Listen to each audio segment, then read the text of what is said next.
안녕하세요. 주부참치입니다. 오늘은 제가 단타를 진행하면서 1월에 좋은 수익을 올렸지만 2월 일주일 만에 정말 나락을 가면서 레버리지를 하면서도 좀 안전장치를 마련할 수 없을까, 현금을 확보할 수 있는 방법이 없을까 이제 고민을 하면서 레버리지를 진행하면서 커버드콜 ETF를 통해서 배당을 받는다면 어떨까라는 생각을 계속하고 있었는데요. 과연 레버리지를 단타를 진행하면서 가장 잘 어울리는 커버드콜 ETF는 어떤 ETF일까요? 오늘은 오랜만에 연금 계좌가 아니라 일반 계좌 기준으로 이야기를 해보려고 합니다. 오늘도 꼭 끝까지 시청 부탁드리겠습니다. 최근에 일주일간 지옥 같은 진짜 일주일을 보내고 있는데요. 딥시크발 하락이나 관세발 하락 같은 이제 고통을 겪고 있는데 레버리지를 하고 있다 보니까 체감은 더욱 심한 상태입니다. 어쨌든 이 또한 지나가고 올라갈 것이라 생각하면서 돈이 생길 때마다 조금씩 매수는 하고 있지만 소프트웨어가 정말 박살이 나고 있는데요. 케빈 워시 연준의장 선정부터 트럼프 관세, 이란 문제, 금리 인하 이슈, 공매도 이슈, 정말 하루가 다르게 끝없이 시장을 불안하게 하는 요소들만 나오고 있죠. 이번 주도 반도체와 소프트웨어 중심으로 나락을 가고 있다가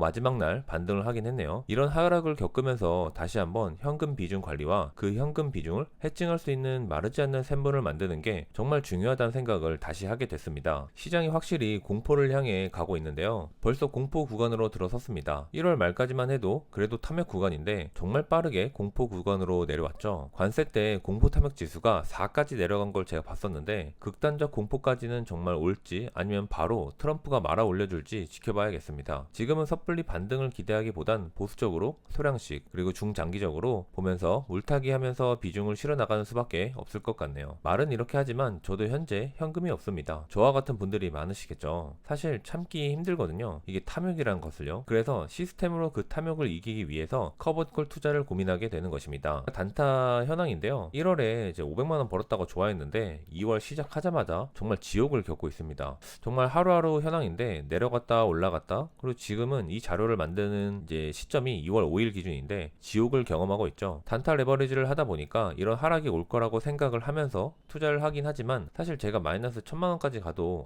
그래 그럴 수 있다, 오늘은 줍줍 좀 하자, 멘탈 타격이 별로 안 왔는데 이게 마지막은 좀 타격이 오긴 하더라고요. 잠이 잘 안 오긴 했습니다. 이러다가 꼭 월급날이 되면 줍줍 좀 해야지 해도 결국 조금 반등해서 비싸게 사게 되는 것 같습니다. 하지만 제가 보유하고 있는 종목들이 결코 장기적으로 보면 무조건 올라갈 주식이라고 계속 보고 있고 줍줍을 하고 있는 중입니다. 차라리 저는 이대로 홀딩되었으면 좋겠네요. 월급날까지. 이런 엄청난 변동성의 상황에서 내 멘탈을 지키고 지속 투자를 하기 위해서는 가장 좋은 것이 현금 비중 관리입니다. 하지만 제가 볼 때 단타에서 가장 어려운 게 또 이 현금 비중 관리인 것 같은데요. 탐욕이란 두 글자가 계속해서 속삭이고 더 사 더 올라갈 수 있어 하고 속삭이거든요. 결국 저도 그 탐욕에 눈이 멀어 현금을 다 써버렸죠. 이럴 때 결국 돈을 다 써도 새로운 돈이 들어오게 하는 배당의 구조를 만들어둬야겠다 생각이 들어서 어떤 배당을 투자할까, 어떤 커버드콜을 조합해야 가장 좋을까 고민을 하게 됐는데요. 그래서 커버드콜 이야기를 하기 전에 사실 레버리지 ETF들이 고배당주들이 많다는 것을 혹시 아시나요? 본주는 배당을 주지 않아도 레버리지는 배당을 주는 ETF들이 많은데요. 우리의 사랑 이제 테슬라죠. 테슬라도 본주는 배당을 주지 않습니다. 그런데 TSLL, 테슬라 2배죠. 이건 배당을 주는데요. 현재가 기준 배당률이 무려 5%가 넘습니다. 아마존도 마찬가지죠. 이번에 소프트웨어발 하락에서 피를 보고 있는 마소는 무려 10%의 배당률입니다. 사실 이거 보고 배당주로 이걸 해볼까 하는 미친 생각이 이제 다다르기도 하고, 어차피 물린다고 생각하면 마소가 망할 것도 아닌데 마소에 차라리 투자를 해볼까?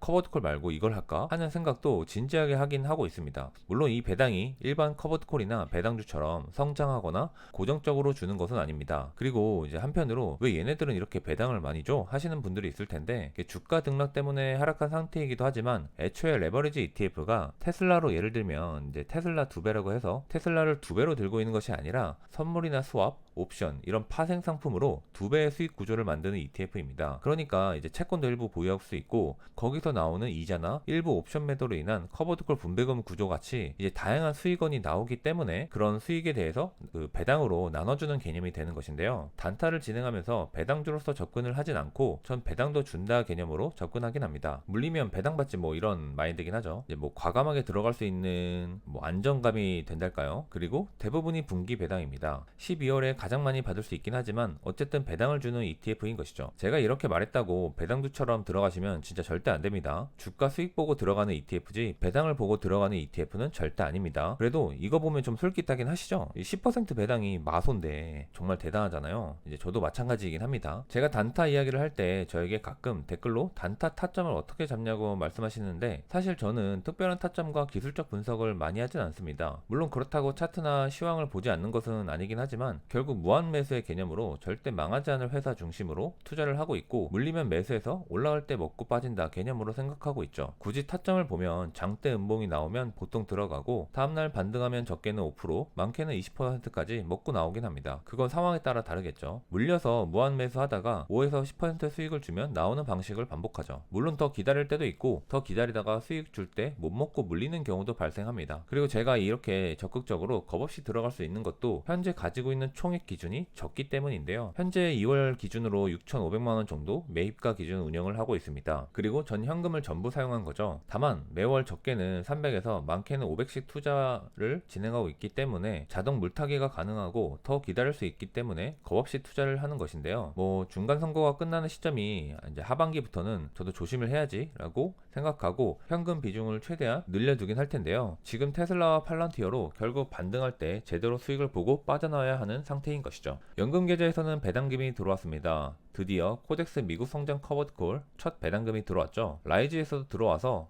커버드콜로 94만원의 배당금을 받았습니다. 최근 주가가 계속 하락하면서 당연히 커버드콜도 하락을 많이 한 상태지만, 그럼에도 이렇게 배당금이 들어온다는 것은 심리적 안정감에 상당한 도움을 주고 있는데요. 그리고 재투자할 여력도 생기는 것이고요. 이걸로 커버드콜 물타기를 해도 되고 그동안 사지 못했던 주식을 사도 되죠. 그리고 단발성이 아니라 매월 꾸준한 배당금이 들어온다는 것이기 때문에 이렇게 안정감으로 레버리지에 힘을 더할 수 있겠죠. 하지만 전 커버드콜은 전부 연금 계좌에서만 진행하고 있기 때문에 레버리지 단타 계좌에서는 배당금을 받는 것이 없죠. 레버리지에 대한 배당금 뿐이죠. 그렇기 때문에 직투에서도 특히 레버리지 투자를 하기 때문에 더욱 시드의 중요성이 부각되는 계좌인데요. 그동안 현금도 종목이다 마인드로 계속 보유했었지만 결국 탐욕을 이기지 못하고 전량 매수를 했습니다. 월급을 받으면 된다 하지만 사실 월급까지 하락해 있을지 아닐지도 모르는데 확실히 다시 한번 느끼지만 현금의 필요성을 느끼고 있습니다. 그래서 차라리 현금을 들고 있는 게 힘들다면 현금이 나오는 종목을 들고 있자 생각을 하고 커버드콜 ETF를 매수해 보려고 고민하고 있는 것인데요.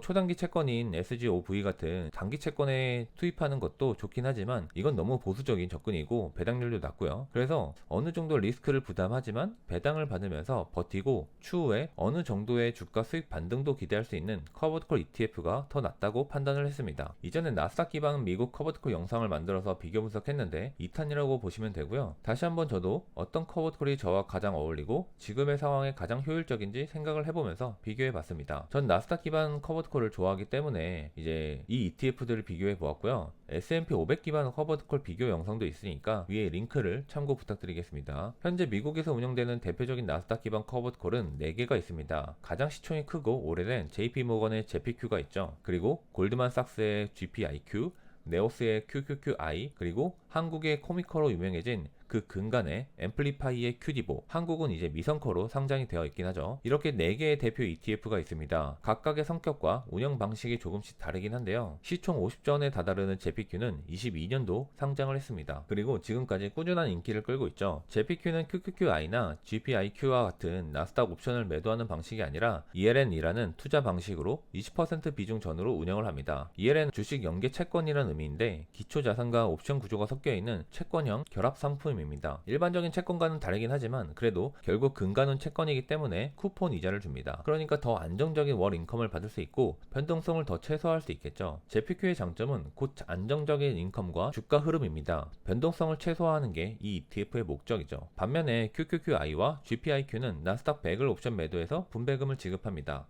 각각 옵션 비중을 25%에서 많게는 75%까지 상황에 따라 나누지만 QQQI가 분배금에 더 진심으로 임하면서 옵션 매도를 적극적으로 하고 분배금을 최대한으로 올리기 위해 노력하고 있죠. 뒤에서 보면 아시겠지만 이제 그렇기 때문에 비슷한 구조임에도 GPIQ가 주가는 조금 더 상승한 상태를 유지 중입니다. 그리고 제가 좋아하는 큐디보가 있죠. 한국에 이제 코덱스 미국 성장 커버콜로 상장되어 인기몰이를 하고 있습니다. 저도 4,000주가 넘는 수량을 보유하고 있죠. 다른 커버콜 ETF와 다르게 나스닥이 아닌 러셀 1000을 기준으로 20개에서 한 40개 종목에 투자를 하면서 주가 성장을 극대화하는 커버콜인데요. 커버콜인데 배당보다 주가에 더 진심인 종목입니다. 기초자산을 80% 이상 유지하면서 개별주 옵션 매도를 통해서 더 분배금의 효율성을 올리면서도 주가가 상승할 때는 옵션을 매도하지 않는 전략까지 진행하는 액티브 ETF입니다. 각각의 종목의 특징이 있지만 결국 커버콜의 목적은 분배금이죠. 분배금도 사실 유사합니다. QQQI가 정말 분배금의 진심인 종목이기 때문에 여기서 분배금이 정말 최대의 목적인 분들이라면 이 ETF가 정답에 가깝습니다. 그리고 그렇게 분배금의 진심이기 때문에 많은 투자자분들에게 사랑받고 있고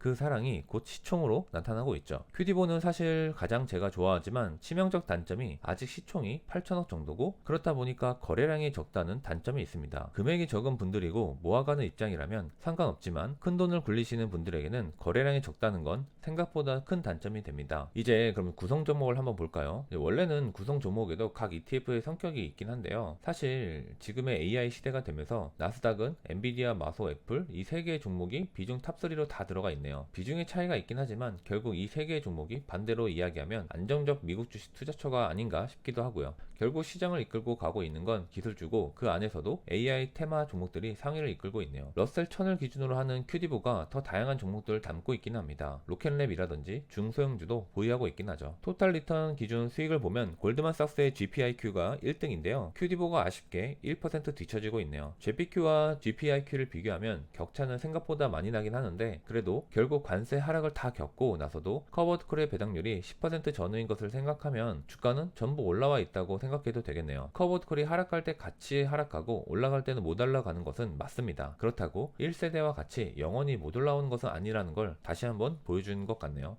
정말 그런지 하나하나 뜯어봤는데 그리고 비교 분석을 위해서 나스닥 본주인 QQQ를 기준으로 같이 비교를 해봤습니다. 기준점은 동일한 시점으로 봤는데요. 관세 하락으로 지옥을 가던 4월 초 최저점과 그 관세 하락 직전 전고점 기준으로 현재 주가와 비교를 해봤습니다. 배당률은 현재가 기준 25년 배당액을 나눈 값입니다. 이 표를 보시면 어떤 생각이 드시나요? 실제 저도 보면서 느끼는 건데 QQQ를 보면서 했습니다. 일단 하락률부터 볼까요? 커버콜이 하락할 때 같이 하락한다. 이 말은 역시나 맞습니다. 다 같이 하락을 하죠. 결국 날아가는 것은 똑같습니다. 다만 차이점은 같은 나락을 갖지만 그래도 커버드콜은 배당금의 10% 이상은 연간으로 들어온다는 것이죠. 가장 방어를 잘한 것은 큐디보이긴 하지만 결국 하락은 같이 때려맞는 것은 맞습니다. 그럼 그렇게 저점을 찍고 반등은 어땠을까요? 확실히 나스닥이 압도적 성과를 보여줬습니다. 당연하겠죠. 하지만 커버드콜은 어떤가요? 그래도 적어도 3에서 40%는 전부 저점을 찍고 반등해줬습니다. 하지만 여기서 또 커버드콜은 뭐가 있죠? 바로 분배금이죠. 분배금을 10%씩만 더해도 결국 1년간으로 보면 나스닥의 90% 이상은 따라간다고 볼 수 있습니다. 항상 말씀드리지만 결국 최종 수익 자체는 나스닥이 당연히 높습니다. 다만 특정 시점과 지속적인 인컴이 필요한 상태에서는 오히려 나스닥보다 커버콜이 훨씬 수익률이 좋을 수 있습니다. 만약 최저점 기준 하락률이 하락했던 주가 상태가 1년간 지속됐다고 하면 어떨까요? 커버콜은 하락률을 15%로 방어했을 것이고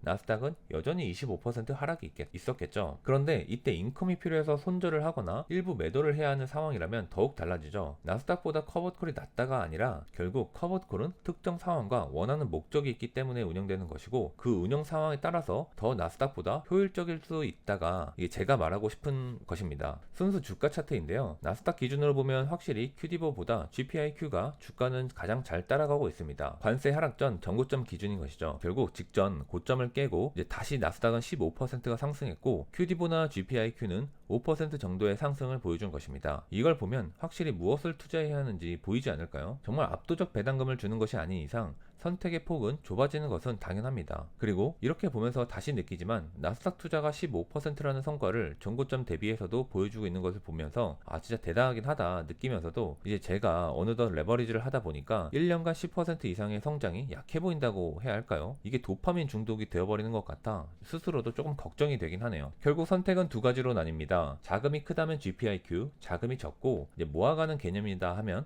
큐디보가 좋다고 생각이 드는데요. 그 이유는 시총과 거래량 때문입니다. 큐디보는 아무리 봐도 정말 단점이 없는 커버드콜 ETF인데 유일한 단점이 거래량입니다. 골드만삭스나 JP 모건 같이 이제 큰 운용사가 아니라 좀 작아서 그럴까요? 성과에 비해서 너무 과소평가된 느낌입니다. 제 경우는 지금 당장 시드를 크게 운영하기는 힘드니까 큐디보가 더 효율적이고 어느 정도 현금을 보유해서 그 시드를 통해서 다시 투자를 공격적으로 하고 싶은 분들은 GPIQ가 나아 보이긴 하네요. 물론 안정성이 좋다 하시면 JPQ도 있긴 하지만 전 성향상 JPQ는 잘 맞지 않는 것 같네요. 레버리지를 투자하면서 커버콜 투자를 섞는다면 저에게는 큐디보라는 생각은 정해졌지만 여기서 또 고민되는 건 효율보다 감정입니다. 결국 이제 이 돈도 그냥 더 레버리지에 물타면 더 큰 수익을 얻을 수 있는데 하는 그 끝없는 욕심과 탐욕이죠. 이 영상을 만들고 있으면서도 고민되는 부분입니다. 저와 같은 레버리지 투자를 하시는 분들에게 커버드콜 조합은 상당히 안정감과 효율성을 줄 것은 확실합니다. 그래서 저도 소개를 해드리고 저도 투자를 고민하는 것이죠. 결론은 언제나 하나입니다. 레버리지 투자에 안정감을 더하기 위함의 커버드콜입니다.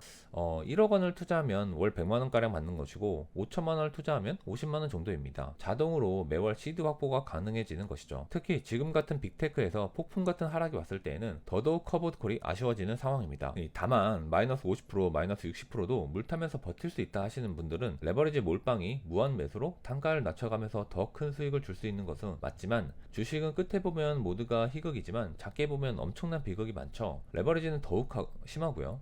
그 비극을 견딜 무게를 가진 사람은 레버리지를 적극적으로 투자하는 게 나을 수 있겠지만 그게 아니라면 균형과 매월 나오는 안정적 현금 흐름으로 투자도 하고 버티기도 가능한 보험을 들어둔 것이라고 할까요? 이런 것도 저는 중요한 부분이 될 것 같습니다. 오늘은 나스닥 기반 커버드콜 ETF에 대한 비교와 레버리지 투자를 진행하는 저에게 맞는 커버드콜을 찾아보고 소개해 드렸습니다. 유익하셨다면 구독과 좋아요 부탁드립니다. 감사합니다.